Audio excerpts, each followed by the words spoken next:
Komisaris Jenderal Polisi Setio Budianto resmi terpilih sebagai Ketua Komisi Pemberantasan Korupsi untuk periode 2024-2029 melalui rapat pleno Komisi 3 DPR RI yang berlangsung di Kompleks Parlemen Senayan, Jakarta, Kamis 21 November. Setio Budianto mendapatkan sebanyak 46 suara dan terpilih menjadi Ketua KPK. Ketika fit and proper test di Komisi 3 DPR pada Senin 18 November lalu, Setio menilai operasi tangkap tangan atau OTT masih perlu dilanjutkan dan dinilai penting dalam memberantas korupsi. Namun, OTT perlu dilakukan secara selektif berdasarkan skala prioritas. Dia menilai metode menggunakan OTT dibutuhkan karena bisa menjadi pintu masuk ke kasus-kasus yang lebih besar. Dia menilai selektifnya OTT ditujukan untuk mengantisipasi adanya tersangka yang mengajukan pra-peradilan. Untuk itu ia menilai kegiatan OTT harus dilakukan selektif.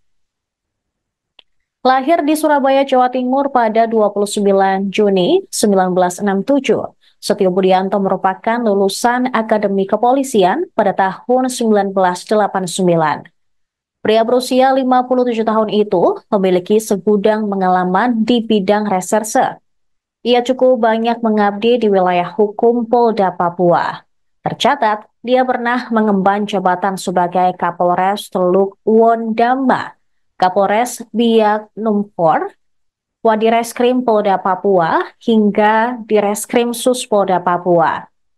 Setio Budianto juga sempat bertugas di Komisi KPK sebagai Koordinator Supervisi Penindak di Deputi Penindakan KPK. Kemudian pada 2021, ia ditunjuk menjadi Kapolda Nusa Tenggara Timur.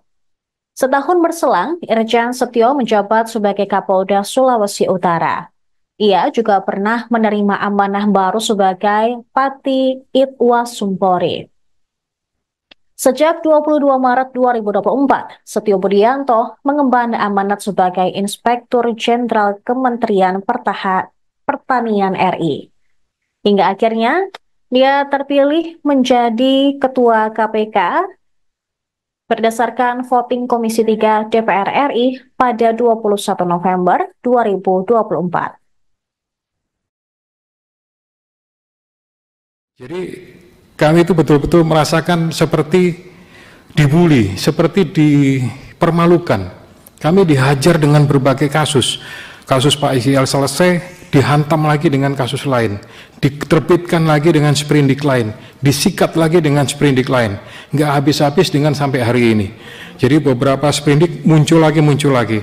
Nah, harapan kami seharusnya begitu ada permasalahan, harusnya cukup satu kali.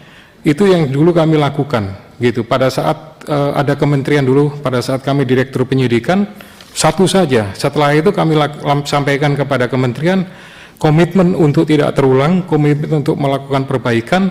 Nah, setelah itu kami masuk dengan istilahnya zaman itu adalah pencegahan pasca penindakan. Tapi kalau tadi kami sampaikan adalah perbaikan sistem pasca penindakan. Itu yang kami sampaikan. Kemudian tadi juga Pak Fredrik sampaikan kalau OTT ya pastinya kami sampaikan udah pasti ada 2 alat bukti. Tapi kalau itu dilakukan pemanggilan pasti bukan OTT. Tapi kalau itu pasti berubah gitu.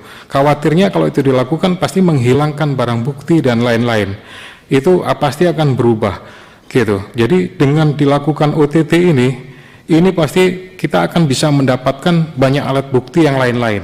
Biasanya dengan melakukan OTT itu banyak sekali pintu gerbang ya yang kami dapatkan atau kami istilahkan buku gendeng gitu.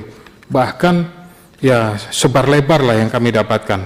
Tapi sekali lagi sebar lebar itu kami juga tidak kemudian melakukan hal-hal yang sifatnya di luar konteks ya, pasti tetap sesuai dengan aturan dan tidak melakukan hal-hal yang di luar kendali, tetap sesuai dengan ketentuan yang berlaku dan sesuai dengan aturan atau hukum acara pidana yang ditentukan.